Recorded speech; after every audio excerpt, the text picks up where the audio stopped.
Marcos capítulo 9, versículo 42. Acompanhe na sua Bíblia em nome de Jesus. E quem fizer tropeçar a um desses pequeninos crentes, melhor lhe fora que se lhe pendurasse ao pescoço uma pedra ou uma grande pedra de moinho e fosse lançada ao mar. Que coisa, hein? Exortação de Cristo. Olha, eu vou ler de novo, faço questão de ler de novo. E quem fizer tropeçar a um destes pequeninos crentes, melhor fosse se fosse pendurado no seu pescoço uma grande pedra de moinho e ele fosse lançado ao mar. Versículo 43. E se a tua mão te faz tropeçar, corta-a. Pois é melhor entrares maneta na vida do que tendo as duas mãos, ires para o inferno, para o fogo inextinguível. Nós estamos ministrando algumas reflexões, e o tema dessas reflexões é a disciplina do reino.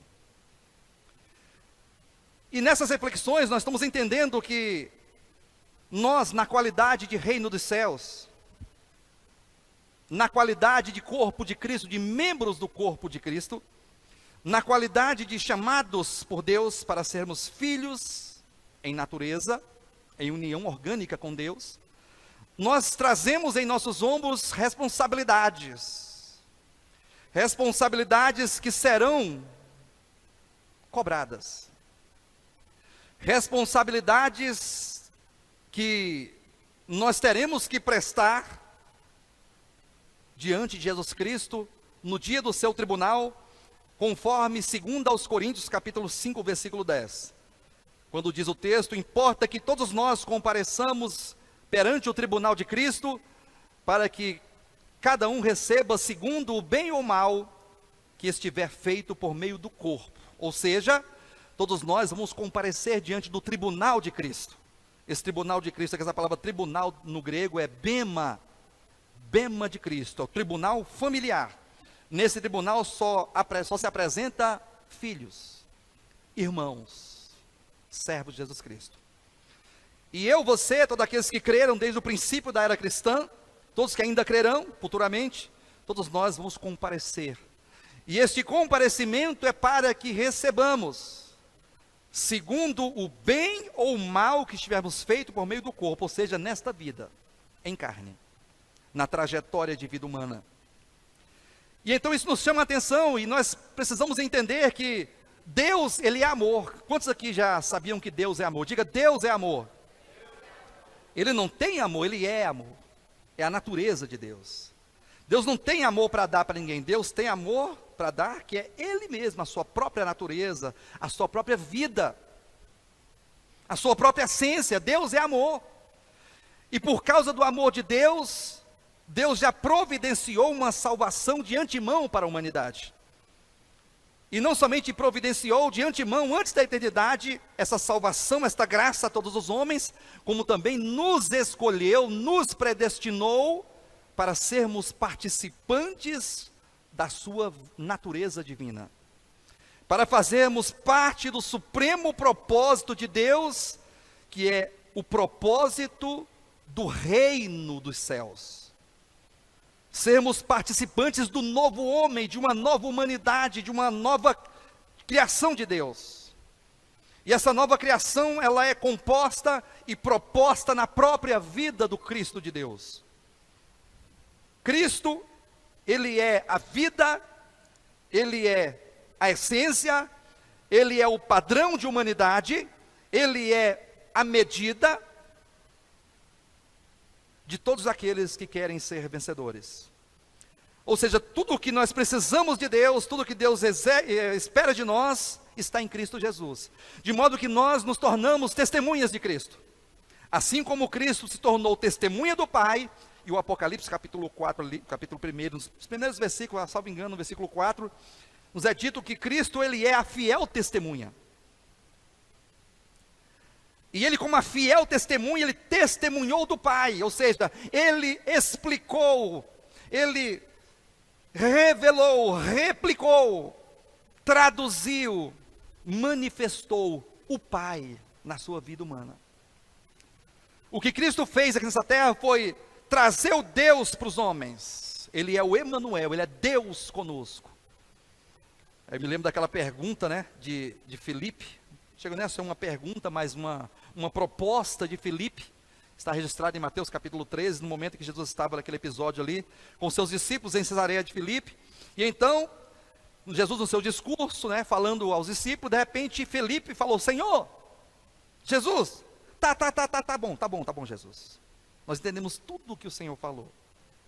Por parábolas, diretamente, nas comunhões, nos sermões, na palavra, no viver, nós entendemos tudo, Senhor.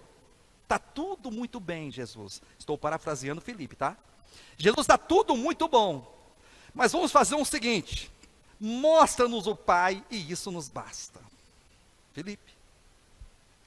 Jesus falou assim: Filipe, há tanto tempo eu estou com vocês e vocês não têm percebido. Como é que você me pede para mostrar o Pai? Quem vê a mim, vê o Pai. Como você me pergunta ou me pede para mostrar o Pai? Eu estou no Pai e o Pai está em mim. E as obras que eu faço testificam a respeito da verdade. Então Jesus, ele é a fiel testemunha do Pai. E a igreja deveria ser, olha o que eu estou dizendo, deveria ser a fiel testemunha de Cristo. Cristo traz Deus, a igreja traz Cristo. Cristo revela o Pai, a igreja revela Cristo. Você, como parte da igreja, está revelando Cristo? Você, como participante do reino dos céus, você está revelando o reino dos céus? Você, como filho amado do Pai, chamado para este fim, você está manifestando o Cristo de Deus na sua vida? É por isso que nós estamos refletindo na nossa responsabilidade, queridos. E nós não podemos nos apegar a uma graça, né? A uma graça, não a graça. A graça temos que nos apegar. Mas não podemos nos apegar a uma graça que não é a graça que o Evangelho apresenta. É uma graça que nos coloca em uma vida irresponsável. Uma graça que nos dá o direito, de viver de maneira libertina, olhando somente para nós, vivendo uma vida egoísta, totalmente alienada de Deus e da sua vontade, em nome de uma graça que nunca foi a graça de Deus. É muito mais uma libertinagem e pecado do que graça. A graça, ela foi dada não por causa dos nossos méritos. Ela não foi dada, a graça não chegou a você pelo teu mérito, porque você merece. Por isso o texto diz, não por obras. Você não praticou nenhuma obra de antemão para que a graça viesse até você. No sentido de não ter obras, não ter nenhum tipo de pagamento que seja justificado para que a graça tenha chegado a você. Não por obras, mas pela fé. Você é salvo. E você se tornou filho de Deus. Só que essa graça que não foi dada a você, que não veio a você pelos teus próprios méritos, e sim por Deus, pelo amor de Deus e por Cristo, ela vai requerer de você um testemunho. A graça, ela quer testemunho. Olha o texto, Efésios capítulo 2, versículo 8. Porque pela graça sois salvos mediante a fé.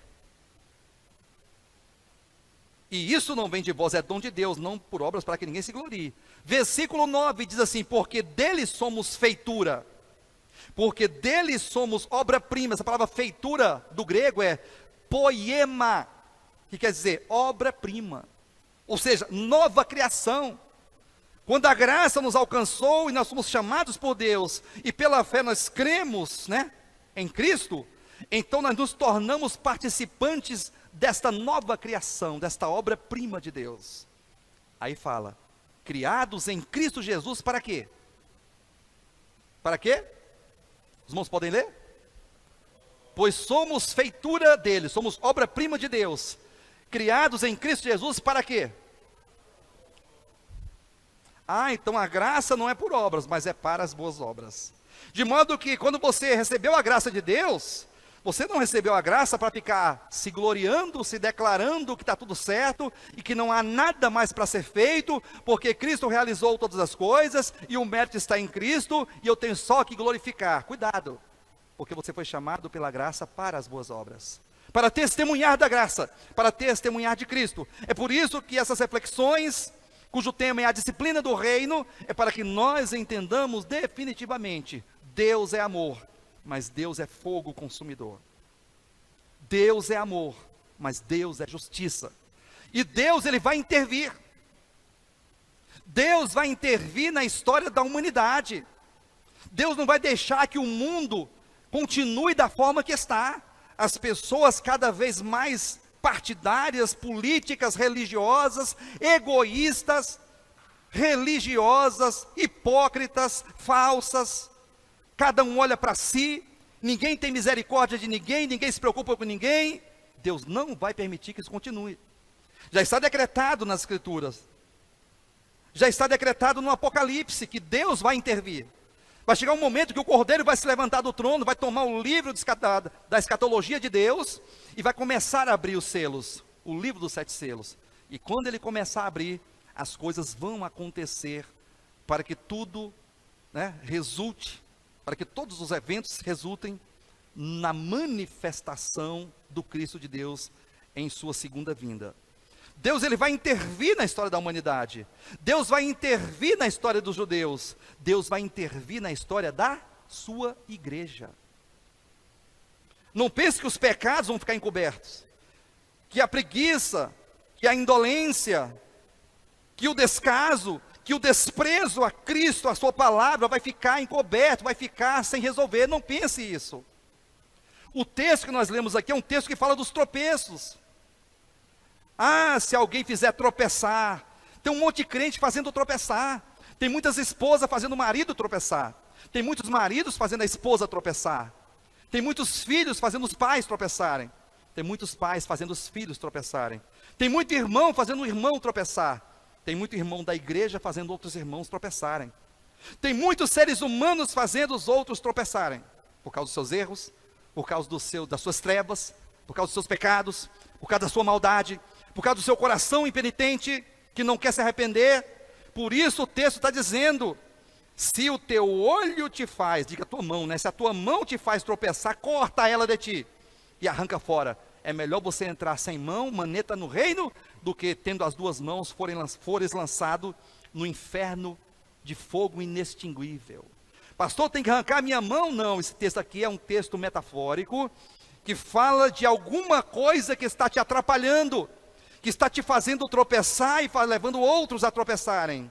É alguma coisa que está no teu coração, é algum vício de conduta na tua vida, é alguma coisa que você cultiva na tua vida e não quer abrir mão, e está fazendo você tropeçar. E na semana passada nós falamos sobre o sal da terra. Você é sal da terra, e como sal da terra você tem que ser salgado, você tem que fazer a diferença. Você tem que entrar, e quando você entrar, o ambiente não pode ser o mesmo. Quando você sair, o ambiente não pode ser mais o mesmo.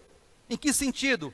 Se você é sal da terra, e o sal, ele faz a diferença, o sal, ele tempera, o sal traz equilíbrio, o sal aguça o sabor, o sal mata germes e bactérias, o sal preserva.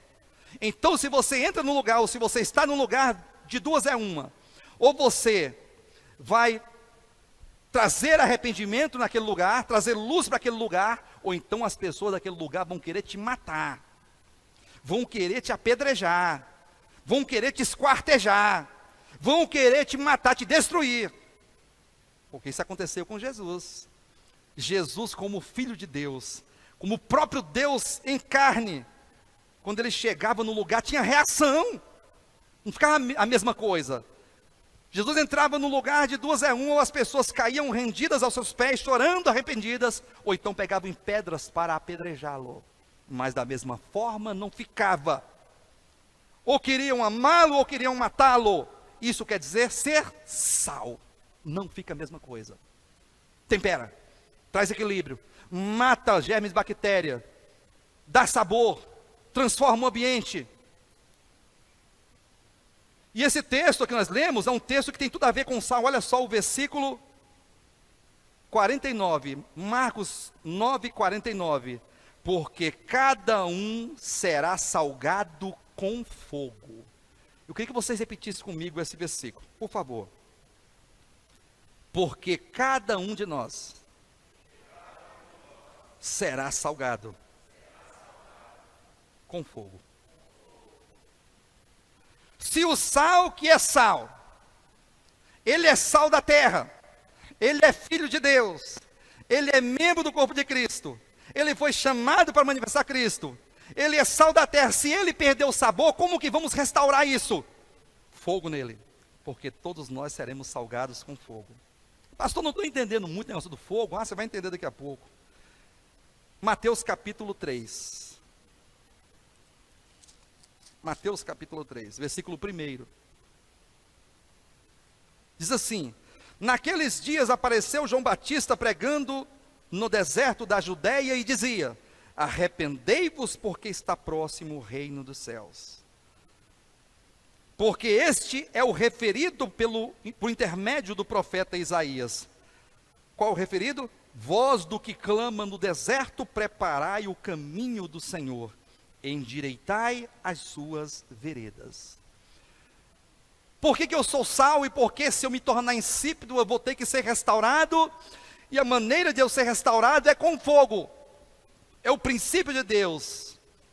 É a maneira que Deus se utiliza para nos levar até a eternidade. Afinal de contas, nós somos como a flecha de Deus que fomos atirados para a eternidade. O nosso alvo é estar em Deus e Deus em nós na Nova Jerusalém. Foi decretado, isso é um decreto de Deus, é soberania de Deus, é fato consumado. No entanto, antes da eternidade temos um período de 1000 anos. Aonde iremos passar estes 1000 anos? Porque se faz necessário saber de que quando o reino chega, há uma ordem, há uma palavra de ordem. E a palavra de ordem é arrependimento. Que significa mudança de pensamento. Que significa mudança de coração. Que significa mudança de vida, mudança de comportamento, mudança de atitude. O reino dos céus é incompatível à nossa vida humana do velho homem. Não há harmonia, não há consonância, não há comunhão entre a luz e as trevas. Não existe harmonia entre o reino dos céus e o nosso velho homem, o nosso velho ego. Não há comunhão entre Cristo e o anticristo. Não há comunhão entre o bem e o mal. Um dos dois vai ter que prevalecer. E agora a palavra de ordem para nós é arrependimento, é mudança, é dia de mudar, é tempo de mudar. Porque olha só o versículo 11, Mateus 3:11. Eu vos batizo com água para arrependimento. Isso aqui é João Batista falando. Mas aquele que vem depois de mim é mais poderoso do que eu, cujas sandálias não sou digno de levar. Ele vos batizará com o Espírito Santo e com fogo. Quantos entenderam? Sabiam que todos nós fomos batizados com o Espírito Santo, conforme a palavra do apóstolo Paulo em 1 Coríntios, capítulo 12, versículo 12, quando ele diz que todos nós fomos batizados em um só corpo, e a todos nós foi dado de beber de uma só água, ou seja, de um só Espírito. Então todos nós fomos batizados, é fato consumado. Nós pertencemos a Deus porque Deus está em nós, porque o Espírito Santo de Deus habita em nós e porque nós fomos colocados para dentro do Espírito. Então o Espírito está dentro de nós, só foi dado de beber da mesma água, o Espírito. E agora todos nós fomos batizados para dentro do Espírito, formando um corpo com Deus, formando esse complexo divino humano, Deus em nós, nós em Deus, que é o novo homem, que é o reino dos céus, que é esta casa eterna de Deus, que é esta grande família de irmãos. E agora, sendo batizados já com o Espírito Santo, nós seremos batizados também com fogo. O fogo é necessário, queridos. O fogo é um princípio que está no caminho de Deus, na soberania de Deus, é providência de Deus para nós. Porque esse texto fala de 2 batismos, não é Espírito Santo ou fogo, não é opcional, mas é com o Espírito Santo e com fogo. São os 2 batismos. E o mais interessante de tudo isso aqui é que, sendo necessário, atenção, sendo necessário de que nós, filhos de Deus, passemos pelo batismo com fogo, isso é tão maravilhoso, tão necessário, tão sublime, que o próprio Filho de Deus, o unigênito que veio a esta terra, e que ao morrer e ao ressuscitar, se tornou primogênito. Ele veio como unigênito e retorna ao Pai como primogênito, porque ele vem sendo o único filho. Quando ele volta o primogênito entre muitos irmãos, ele é o primeiro.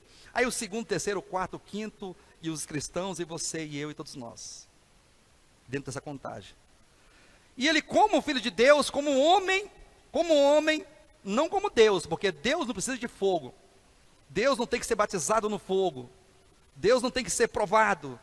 Deus não tem que ser, ali, tratado. Mas o homem, sim, a humanidade deve ser tratada, aprimorada.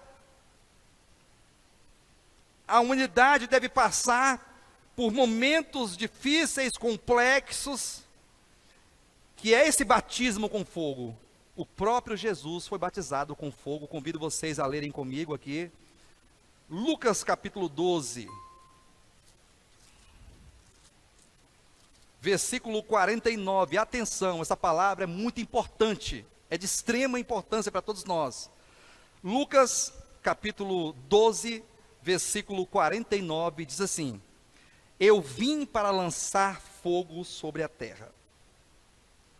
Quem é esse que eu vim? É Cristo, amém? Jesus está dizendo, pessoal, querem saber o que eu vim fazer aqui? Eu vim lançar fogo sobre a terra. Olha só. Bem quisera que já estivesse a arder. Ah, como eu queria que já estivesse pegando fogo, é tudo. Aí ele fala o versículo 50, atenção. Tenho, porém, um batismo com o qual eu hei de ser batizado. E quanto me angustio até que o mesmo se realize. Vamos recapitular o texto. Eu vim lançar fogo sobre a terra, porque é por meio do fogo que as coisas vão acontecer. É por meio do fogo de Deus, providência divina, que os homens se achegarão a Deus, que os cristãos se achegarão a Deus, que o arrependimento no coração da esposa vai acontecer, que o arrependimento no coração do esposo, dos filhos, dos servos de Deus, vão acontecer por meio do fogo. Mas antes que eu traga fogo sobre a terra, olha o texto, tem um batismo com o qual eu hei de ser batizado, enquanto me angustio até que o mesmo se realize. Ou seja, trocando em miúdos, eu vim lançar fogo sobre a terra, e não tem um cristão que seja no mundo, ou um ser humano que não vai provar desse batismo. Todos provarão, em medidas diferentes, em circunstâncias diferentes, mas todos provarão do fogo. Só que ele fala assim, mas antes que seja vocês, serei eu. Esse batismo com fogo está se referindo à sua morte. Especificamente, porque toda a vida de Cristo, desde de criancinha, desde o seu nascimento, já foi perseguido ali no Egito, já foi perseguido ali em Jerusalém, aí teve que fugir para o Egito, porque Herodes queria matar, e mandou matar todas as crianças menores de 2 anos, enfim. E toda a vida foi uma tribulação, dificuldade, escassez, sofrimento, rejeição, desprezo, perseguição. Não tinha dinheiro, não tinha vida boa, não andava de carro, não andava de avião, era a pé, era de jumento, pregando, jejuando, sem comer, nas madrugadas, nas vigílias da noite, sofrendo, padecendo, sendo rejeitado pelos seus irmãos, e por fim, a via dolorosa, daquela noite que ele foi traído. Ele caminhou no fogo. Isso é tão verdade, que aqui em Apocalipse, vou citar o texto, Apocalipse capítulo 1 ali, a partir do versículo 12, salvo engano ali, diz que uma das características de Cristo, quando João estava na ilha de Patmos ali, ouviu aquela voz por detrás dele, quando ele olhou para ver quem falava com ele, ele viu Cristo, sacerdote do Deus Altíssimo, segundo a ordem de Melquisedeque, com vestes talares, cingida à altura do peito, glorificado, e quando ele olhou para Cristo, ele viu algumas características peculiares ao Cordeiro. Ele viu os cabelos brancos como a neve, ele viu os olhos como chamas de fogo, o seu corpo parecia um berilo, as suas pernas como colunas de fogo, e os seus pés como um latão reluzente, como que refinado em uma fornalha. Imagina comigo, os pés como latão reluzente, como refinado numa fornalha. Ele caminhou no fogo a sua trajetória de vida humana. Então Jesus foi batizado no fogo, e agora ele diz que vai nos batizar com fogo. E o fogo, queridos, é sinônimo de provação, de tribulação, de angústia e de sofrimento. Lê com os irmãos aqui o texto de 1 Pedro. 1 Pedro, capítulo 4, versículo 12. Amados, 1 Pedro capítulo 4, versículo 12. Amados, Pedro está falando conosco. Não estranheis o fogo ardente que surge no meio de vós. Tem alguém passando pelo fogo aí? Porque eu estou passando pelo fogo. E eu vou falar para você, está ardendo. Tem alguém passando pelo fogo aí? Ah, mas está muito bom. Tem tempo, irmão, que está passando pelo fogo? Se não passou, meu irmão, então espera. Porque ele vai batizar você com fogo. Você não vai para a eternidade sem passar pelo batismo do fogo, sem passar pelo batismo da adversidade, porque batismo é imersão. E imersão é ser introduzido dentro de. Fomos batizados com o Espírito Santo, fomos colocados para dentro do Espírito, formando um só corpo espiritual. E ser batizado no fogo é ser colocado dentro do fogo. Muito bem tipificado e representado por aquele episódio lá de Daniel, no capítulo 3, quando os 3 amigos, Sadraque, Mesaque e Abednego, né, os amigos de Daniel foram lançados para dentro da fornalha acesa. Está muito bem representado lá, mas eu não quero me valer daquele texto, eu quero vir para cá. E aqui Pedro diz, ó, irmãos, não estranhe o fogo ardente que surge no meio de vós, destinado a provar-vos, como se alguma coisa extraordinária estivesse acontecendo. Veja só como que a teologia da prosperidade, aqui cabe uma pequena reflexão, uma rápida reflexão. Veja como a teologia da prosperidade, ela não concorda com esse versículo, e esse versículo não concorda com a teologia da prosperidade. Por quê? Porque a teologia da prosperidade fala assim, ó, pare de sofrer. Não sofra mais. Venha para cá fazer a campanha, beber o copo com água, aí você vai levar um pouco de sal grosso na tua cabeça, você vai levar um banho de descarrego, aí a oração forte vai acontecer contigo, você vai receber uma descarga de oração forte do homem de Deus, e quando você fizer isso aí, a tua campanha, der a tua oferta, os teus votos, cumprir certinho, todos os teus problemas serão resolvidos, e você será honrado, e Deus vai te honrar, e Deus vai te colocar como cabeça e não cauda, e você vai ser menina dos olhos de Deus, e as comportas do céu vão se abrir, e vai descer sobre você bênção sem medida, receba! Esse texto não concorda com a teologia da prosperidade. Não há harmonia entre luz e trevas. Não pode haver comunhão entre Deus e o mundo dos crentes. Não estranheis o fogo ardente que surge no meio de vós. Ele tem um destino, ele tem um objetivo, ele tem uma razão. Provar. E não pense que alguma coisa extraordinária esteja acontecendo. Não pense isso. Está tudo dentro dos conformes. Está tudo dentro do arranjo de Deus. Está tudo dentro do controle de Deus. Deus está controlando. Deus está controlando o mundo. Deus tem um controle da política do mundo. Você está pensando que não tem, não? Será que é necessário que eu vá lá para o plano piloto, fazer campanha, fazer manifestação, para tentar resolver problemas políticos do Brasil? Como se Deus estivesse dormindo? Como se Deus estivesse sonolento, tomou um remédio, tarja preta, calmante, e está ali dopado, e eu tenho que tomar o lugar de Deus, e tenho que fazer alguma coisa para que resolva os problemas políticos do Brasil e do mundo. Não. O mundo político está em crise. Há uma crise mundial política. A política do mundo está em alerta. Está todo mundo em alerta. E o Brasil não é diferente. Mas saiba, foi profetizado em Daniel capítulo 2, naquela estátua que Nabucodonosor viu em sonho, dizendo, Deus está no controle, Deus é aquele que tem domínio eterno, Ele estabelece reis, Ele tira reis, Ele controla tudo, e por fim, o reino de Cristo vai se manifestar, como aquela pedra ali de Daniel capítulo 2, versículo 34, e esta pedra é Cristo, que virá destruir esses reinos corruptos e malignos dos homens, e vai estabelecer o seu reino eterno de justiça e de equidade. Está profetizado. Enquanto os homens estão querendo erigir a estátua, querendo restaurar a estátua, Deus quer destruir a estátua. Deus quer destruir a política do mundo corrupta, maligna, injusta, e quer estabelecer o reino eterno. E os homens estão querendo erigir a estátua. Deus querendo destruir, eles querendo reconstruir, reedificar, restaurar. Vai com uma palavra para você. Cumpra com teu papel de cidadão. Exerça a tua cidadania. Vote consciente, vote em quem você quiser, mas não fique nessa militância sem futuro do diabo, maligno, corrupto, não fique defendendo ninguém. Se você tem que defender alguma coisa, defenda a causa de Deus, defenda a fé, defenda o evangelho, defenda o amor. Não fica defendendo o homem, esse é melhor do que aquele, esse é ladrão, aquele é menos ladrão, não, aquele é mais ladrão. Para com isso, querido, para com isso. Você foi chamado para fazer o bem, você foi chamado para amar, você foi chamado para manifestar Cristo, não foi para defender a política dos homens.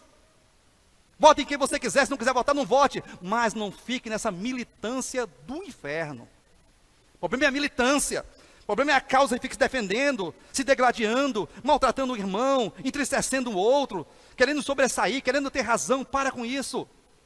Deus está no controle de todas as coisas. Deus está no controle da minha vida.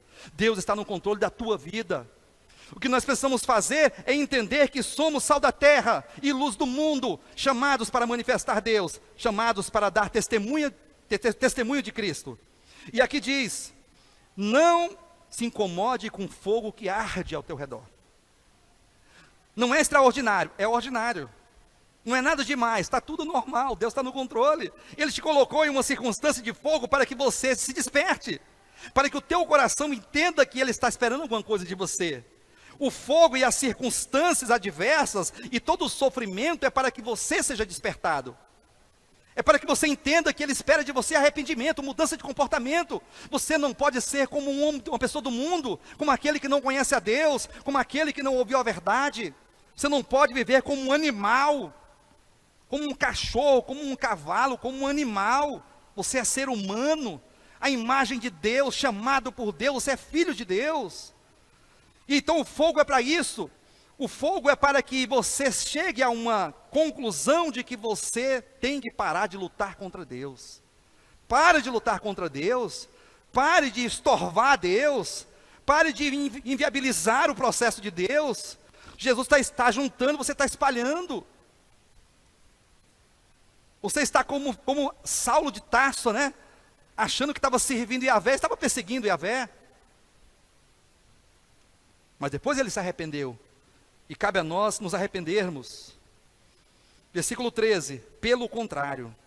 O que é pelo contrário? Em vez de ficarmos achando que o fogo está extraordinário, que alguma coisa diferente está acontecendo, não. Pelo contrário. Alegrai-vos.